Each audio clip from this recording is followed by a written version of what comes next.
Somehow, even with all the injuries, the Sabres managed to make me upset last night. We'll get into it coming up after a loss to Utah here in the Locked On Sabres podcast.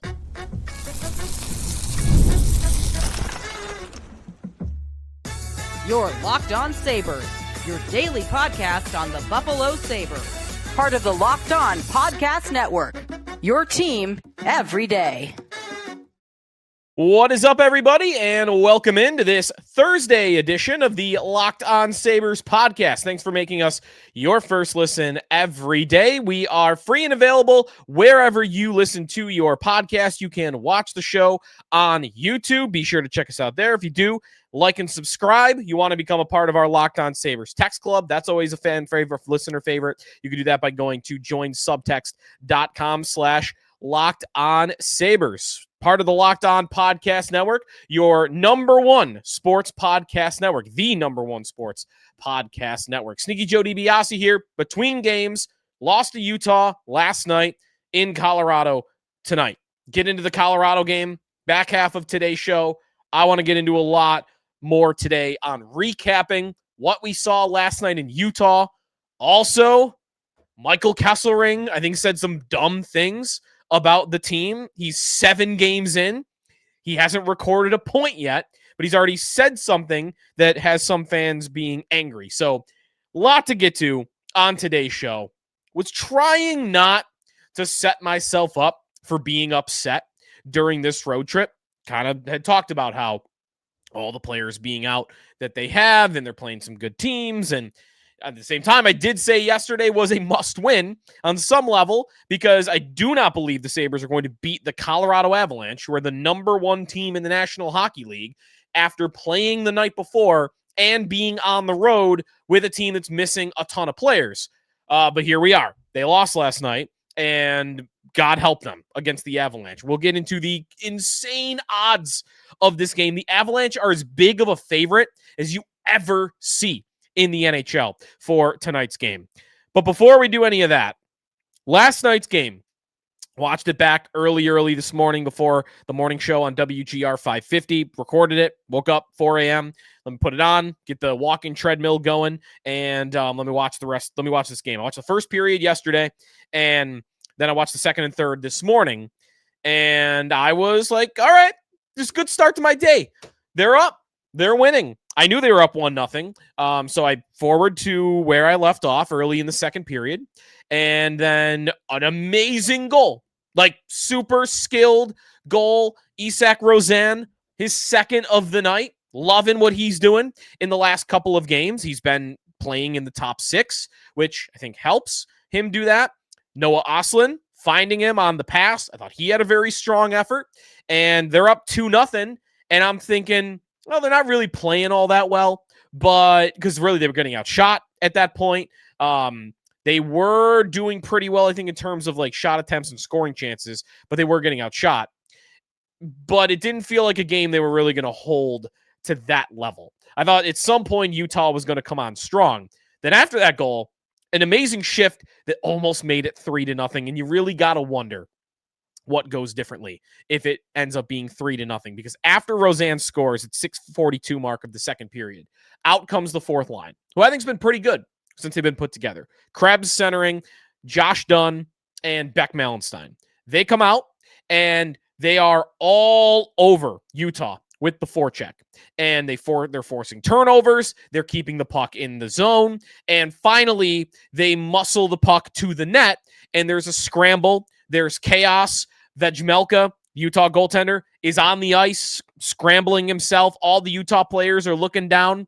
And after Dunn had almost scored, in comes Michael Kesselring, who gets an open backhand because the puck had just squirted free, and he kind of shot it back into the goaltender. And he's not able to put the puck away. It's a tough one. He's on his backhand. There's a lot of traffic right in front of him. I mean, of the 10 players on the ice, I think 7 of them were in the crease. Everybody was packed in there. But had that goal gone in, really tough to come back from 3-0. After that shift, you see the Utah coaching staff during the TV timeout lighting into their guys.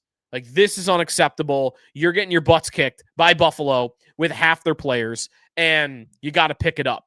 And from that moment on, Utah picked it up. And they score 5 unanswered goals, including 4 in the third period. So it was only 2 minutes after Kesselring and Dunn had almost made it 3-0 that Michael Sarconi comes in and he beats the Buffalo defense, gets in behind them, and he causes Colton Ellis to scramble. And I felt really bad for Ellis on this play because he shouldn't have been asked to make the original save. It was kind of an easy, it was a mistake by the Sabres defensemen. They were too high up on the boards. A little elementary mistake. They left way too much room in behind them. So now Ellis has got to kind of slide across. The puck squirts out to Nick DeSimone, who is by the way, Amherst native. I used to use his brother's hockey sticks when they would sell them actually locally because they would always come back from wherever they were playing, and they would sell all their good sticks and get new ones, their old sticks, and I would pick up the old sticks. So that was kind of cool that I was seeing him play last night. He's played in the NHL before, 60 games in a couple of years, but last night was his first goal of the year. I know that. So he blasts out from the point. It squirted out to him. Ellis was kind of thrown off because he had just made the previous save. He was a little overextended, I think, on the left, and then he lets in the slap shot. Before that goal, he had been awesome, dynamite. And even going into the third, thought he was performing really well. I was feeling really good about Colton Ellis. Like, he had made the one incredible save sliding across from the right to the left. He was awesome.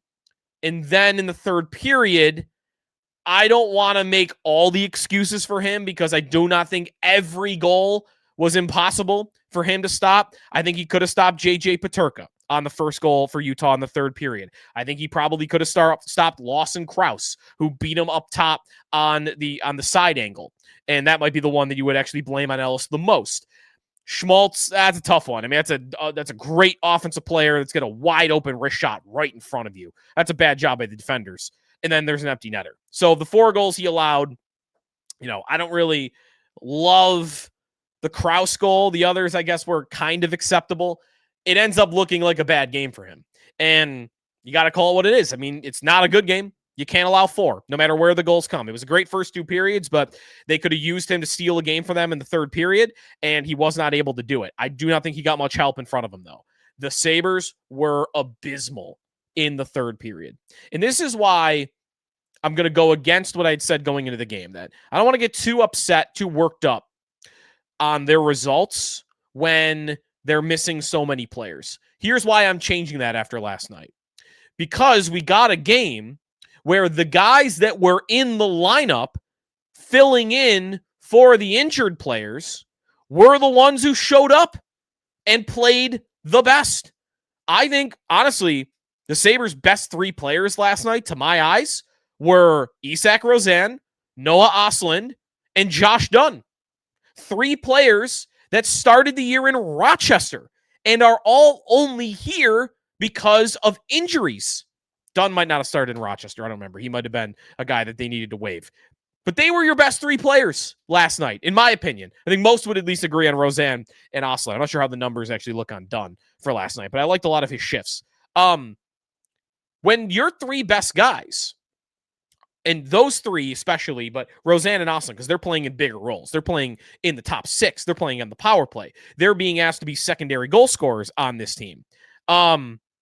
When that happens, that you get those guys to show up and give you what the guys that aren't in the lineup would be giving you. Like, Rosen gave you what Jason Zucker would last night, if not more.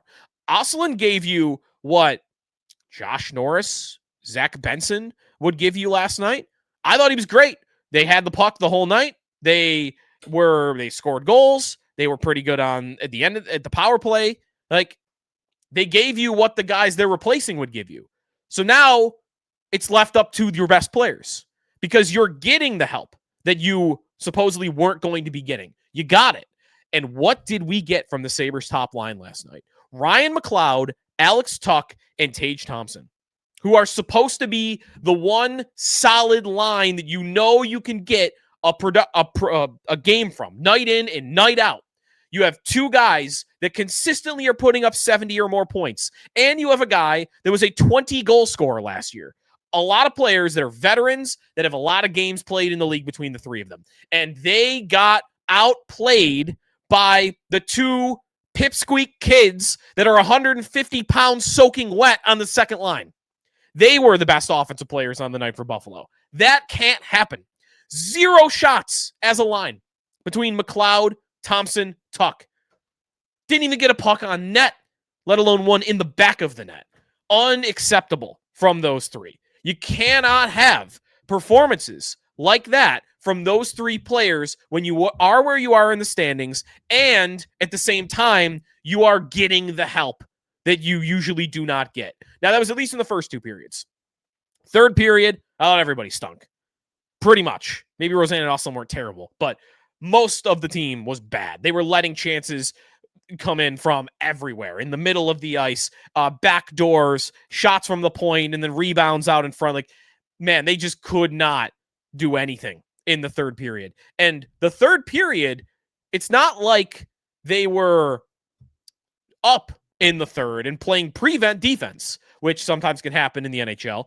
It was 3-2 Utah, 3 minutes and 22 seconds into the third. You had 16:38 to go, and you were down 1. And guess how many shots they had in the third period? 3. They never had the puck. They were gassed. They were checked out, whatever you want to call it. They were no-shows in the third period. In a game, in a period where you had the lead going into it with a third-string goaltender and Rochester guys on your second line and Bo Byram playing as your number one defenseman, you had the lead. And then that was the period you put out there. Those are the easiest periods to play when you're up like that. It's just keep the puck out of your own net.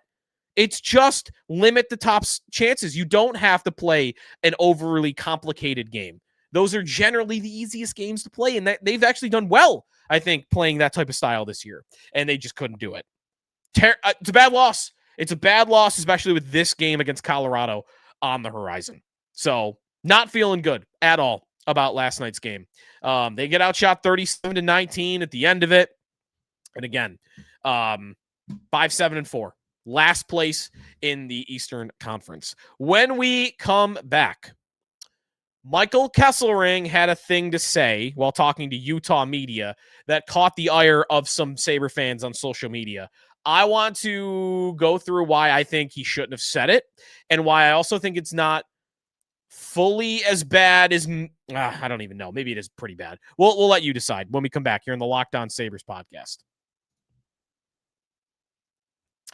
Today's episode of the Locked On Sabres podcast is presented by Drip Drop. When I'm hydrated, everything just works better. Focus, energy, mood, even my skin. That's why you got to use Drip Drop. It's doctor-developed hydration that'll keep you running at full power, no matter what your day looks like. Drip Drop isn't your average sports drink. It delivers 3 times the electrolytes and half the sugar of leading brands using a science-based formula trusted by medical professionals, firefighters, and over 90% of top college and pro teams. You got to use Drip Drop as part of your daily routine. You'll mix a packet in the morning before the gym or before that midday slump. It actually tastes amazing. Get your go-to flavor and make it a part of your routine. Hydration has become non-negotiable for many people. Drip Drop helps you feel sharper, calmer, and honestly just overall better. Right now, Drip Drop's offering listeners of this show 20% off your first order. Go to dripdrop.com, use the promo code LOCKEDONNHL. That's dripdrop.com, promo code LOCKEDONNHL for 20% off. Sneaky Joe DiBiase here on the Locked On Sabres podcast. A little heated on this Thursday afternoon on another game day where I think the Sabres could get wrecked tonight by the best team in the NHL. But we'll get to that in the next segment. Before we get back into what's going on the ice. Off the ice, Michael Kesselring, the big addition of the offseason. After JJ Peterka scored a goal and got an assist last night, and by the way, I think he said in postgame, like, oh, I guess because I do nothing. He took a shot at Rob Ray because Rob Ray said that all JJ Peterka does is he does nothing, and then he finds himself in a shooting lane and he shoots the puck. Like, that's what happened on his goal. And maybe Rob saying it is bad look. I don't care. It is kind of what Peterka was doing in that game. He kind of was invisible until the third, and he got the puck in a scoring area and he scored a goal. And that's why goal scorers are valuable in the NHL, because in one single play, they gave you the value that you're looking for them being in the lineup. Whilst guys that aren't elite goal scorers or great goal scorers have to play a perfect game from beginning to end to provide their value to you. But anyways, that's a conversation for a different day. Kesselring, who's in that trade, has played only 7 games, has not recorded a point yet with the Buffalo Sabres, and their record when he's in there, I think they've won only 1 game. 1 game in the 7 that he has seen. He said yesterday, while speaking with the Utah media, that it's a big difference between Utah and Buffalo, one being a hockey market and one not being a hockey market. And to be fair, it's kind of true. But Kesselring said, quote, "We had such a good fan base here," speaking of Utah. "It was so nice just seeing all the positive things all the time. You see the other side of it now in a hockey market. They're pretty critical." And when I first saw that, my immediate reaction was, all right, well, he's not lying, but you can't say that. You cannot say that, oh, they're pretty critical. You can't, when you're in that position, you're on this team, you just can't you can't say anything that could be misconstrued as a shot at the fans. Because within that quote, and there is no context added to it on the original tweet from Lance Lysowski and then the article from Brogan Houston, like they don't really expand on it much. But there isn't what should be attached in here, which is, I understand why they're critical. And that is why Kesselring might not get the benefit of the doubt, is maybe not 100% his fault, but the Sabres deserve all of the blame, because whether it's Kevin Adams, who often speaks this way, or whether it was Kyle Okposo when he led a revolt against the fans who had been booing the team, who had been terrible. They stopped saluting the fans at the end of games when they won. The captain did that a couple of years ago. The guy who was referred to as dad on the team that brought all these guys up, he did that. Adams, consistently, palm trees comment, and many others. The organization and the players and the GMs, can't think of a singular coaching point for this. Lindy would never do anything like this. I don't think Granato ever did, but players, GMs, front office, the organization has constantly made it sound like to fans that the team doesn't think that fans are in the right to boo or to be mad or to be critical or to be upset. That it's, hey, get off our backs. What's your problem? That's always felt like the attitude from a lot. I remember Alex Tuch went on a podcast a couple of years ago and talked about how harsh the fans are and how it can, drive them to be upset about it. I remember Robin Leonard talking about a dark cloud in the arena. Now, he might have been dealing with some other demons that weren't just the fans, obviously off the ice stuff. But this attitude of, oh, why are you guys so mean to us? Wah. Why are you so mean to us? Why are you so critical? When there is never an understanding from the organization of the team that, hey, we get it. We get it that you are going through something as a hockey fan base that no other fan base has ever gone through before. No other hockey fans have ever been asked to go through 14 playoffless years. It's never happened. There's never that attitude of, we get it. We understand it. You are right to be mad and to be upset. We're not winning. You don't get booed when you're winning. It's when you play like dog, you know what.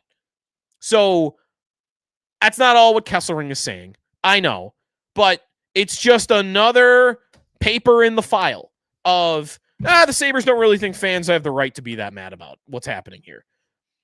It's, again, there was, though, and this is where I want to add some context on the back end here, because Matthew Fairburn was right to point this out.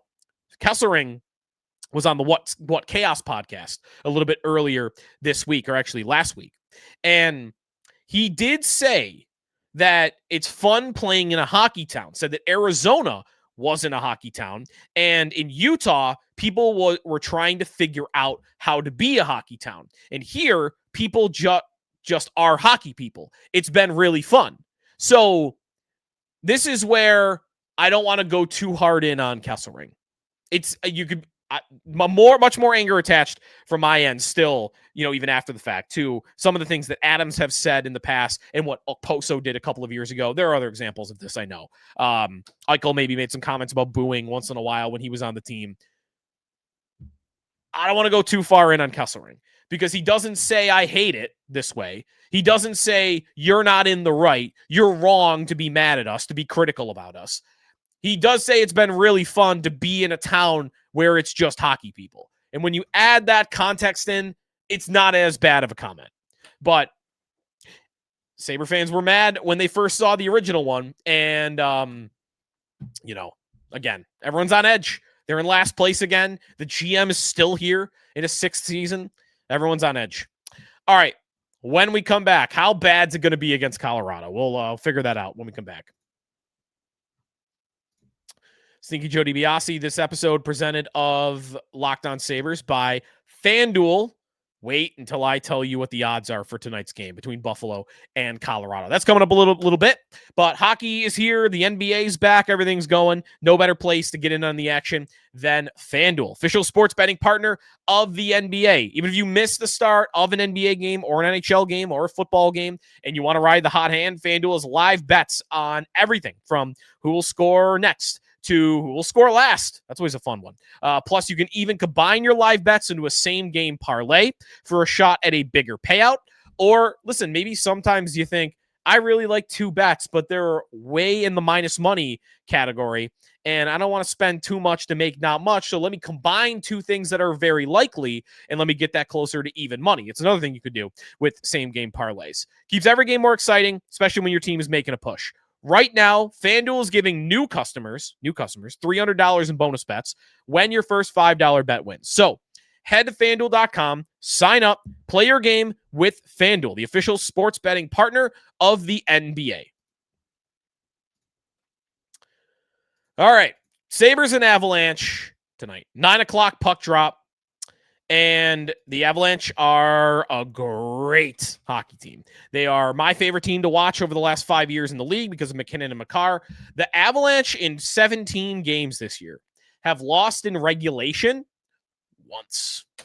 One time. They are 11-1-5.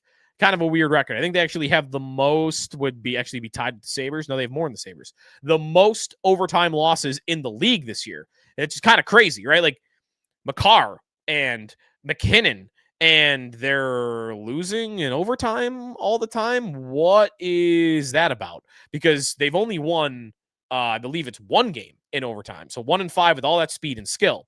This is not a game that many expect to get to overtime, though. So I don't even know why I'm talking about it. The Avalanche are minus 400. I almost can't even say it. It is so rare that you see a National Hockey League team be favored by that much.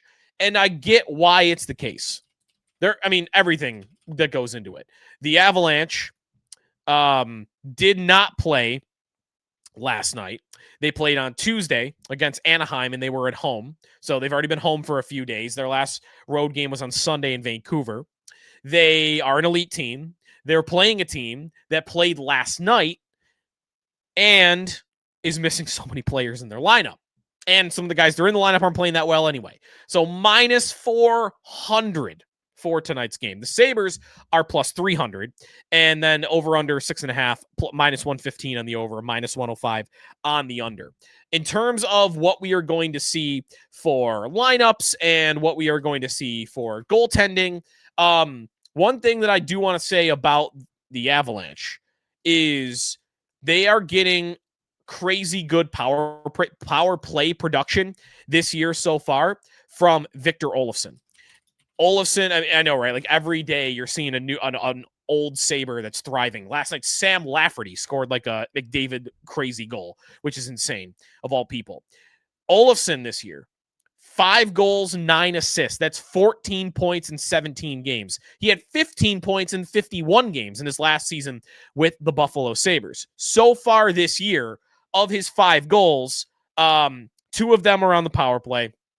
Of his 14 assists, 4 are on the power play. So 6 power play points is solid for him. He actually is producing a little bit at 5-on-5. He's played a little bit with Nathan MacKinnon.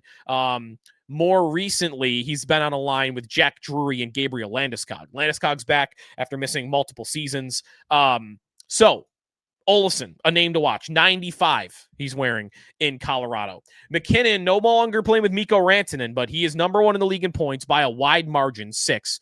So far this year, he's playing like the best player in the world. He is the MVP frontrunner. I still believe he's the second best player in the world to Connor McDavid. I think he's been that for a long time. Right now, no more Rantanen, but Martin Necas on one wing, Arturi Lehkonen on the other. And he's carrying those two to crazy good numbers this year, and that should continue. So the Avalanche, how are they going to stop MacKinnon? I think they're probably not going to, is the simplest answer. Here's another crazy line for you in tonight's game. MacKinnon to record a point tonight is minus 750. Some of these numbers are crazy. Minus 750 to record a point. You'd have to bet $75 to win 10 for him to get a point. I mean, he's definitely going to get a point. That's why we kind of look at it. All right. The other things that we need to know about tonight's game are who's going to be starting in goal. And it's going to be Ukko-Pekka Luukkonen for the Buffalo Sabres, and it is going to be Mackenzie Blackwood for the Colorado Avalanche. The Sabres saw Scott Wedgwood when they played Colorado earlier in the season. For this game, Blackwood has only played 2 on the season. Wedgwood's been the guy and has actually put up good numbers, which is wild, right? That dude was in Rochester not that long ago. But sometimes you get goalies that into their 30s start showing up as NHL guys. Wedgwood's kind of done that. Mackenzie Blackwood, though, tonight for the Avs against the Sabres. He, 875 save percentage, 1-0-1 in his 2 games. He allowed 7 goals in his 2 games. So you're getting that. That's even more incredible, isn't it? If Wedgwood had been starting, what would Colorado be as a favorite? Minus 500, minus 600? I mean, it'd probably be more. So Blackwood is who you're getting tonight for the Avalanche. And I could go through all the numbers, but let me just put it this way. They're elite in everything. There's no number I could show you where they're really not a top-level team. So skip past that, and I'll give you my bet of the night for tonight. And last night was tough. I had under 6.5 goals for Sabres and Mammoth. It was 6. I mean, it was 2-1 going into the third period. Tough beat, but that happens, right? And it also happens that empty netters can get you killed because it was a 6-goal game, 4-2, late in the third. It looked like the Sabres were going to stop them from scoring an empty netter, but they did get it finally. So we lost on an empty netter. So we go to 7-6-3 on the year. We are plus 8.4 units, starting to whittle away a little bit, but we built up a nice lead early in the season that we're going to hit some coming up soon. We're in a little bit of a slow streak, but I like what we got tonight. I'm going to give you a parlay for tonight. And this parlay is not going to be some crazy wild shot. Like, it's barely above even money. I'm going Avalanche puck line. So Avalanche minus 1.5 goals to win by 2 or more, which I feel very strongly about. And I'm going to go Olofsson to record a point. No goal, no crazy power play bet or whatever. Just Olofsson to record a point. He's on the number 1 power play unit. That number 1 power play unit's lethal. Sabres are good penalty kill, I know. He's getting his opportunities at 5-on-5. He is playing more minutes than he used to in certain years when he was with the Buffalo Sabres. He's playing actually about 3 minutes more per night than he was with Buffalo 2 years ago. So Olofsson to record a point and the Sabres to lose by 2 or more. That's the bet of the night. And I hope I'm wrong. If this fan base could use a total stunner tonight. Well, let's see. Shock the world and beat the Colorado Avalanche. It would be the most stunning result of the NHL season so far this year if they were able to win it. Well, let's see if they can.